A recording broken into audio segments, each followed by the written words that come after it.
Voici un beau discours que Charlotte Casiraghi avait préparé en ce début de semaine, alors qu'elle organisait, comme elle le fait régulièrement, ses rencontres philosophiques sur le rocher. La fille de Caroline de Monaco a tenu à rendre hommage aux victimes de la flambée de violence qui a touché, à nouveau, le Moyen-Orient.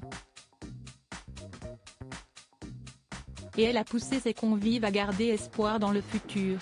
Une prise de parole très rare, plutôt discrète sur tout ce qui relève de la vie politique ou sociale de la principauté monégasque ou du reste du monde. Charlotte Casiraghi, la nièce du prince Albert de Monaco, et fille de sa sœur Caroline, a pris la parole, ce mercredi 25 octobre, pour un joli discours de paix lors des rencontres philosophiques qu'elle préside depuis plusieurs années. Rapporté par Monaco Matin, qui se trouvait sur les lieux, son speech avait pour but de rendre hommage à tous ceux qui ont perdu la vie et des proches depuis le 7 octobre dernier, entre le gravissime attentat du Hamas en Israël et la riposte israélienne particulièrement mortelle dans la bande de Gaza. Sans oublier les attentats à Arras et à Bruxelles, où un professeur et 2 supporters de football suédois ont perdu la vie. Des pogroms d'une barbarie inouïe, des bombardements, des exodes de population, des attaques terroristes au couteau et à la kalachnikov, des victimes par milliers.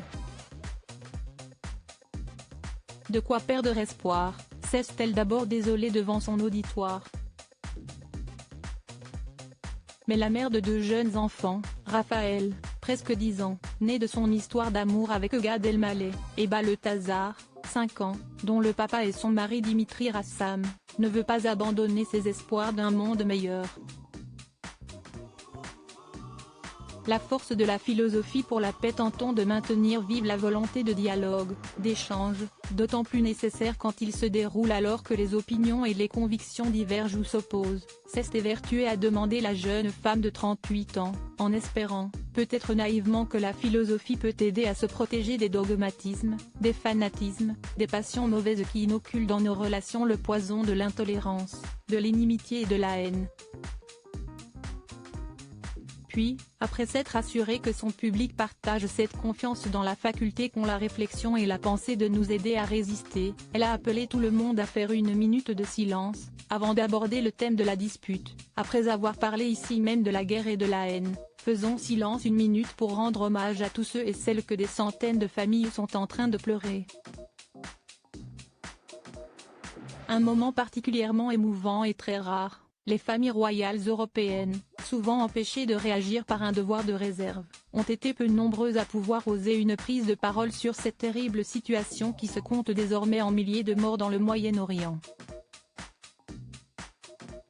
Mais Charlotte Casiraghi, plus loin du trône que son oncle, n'a pas hésité.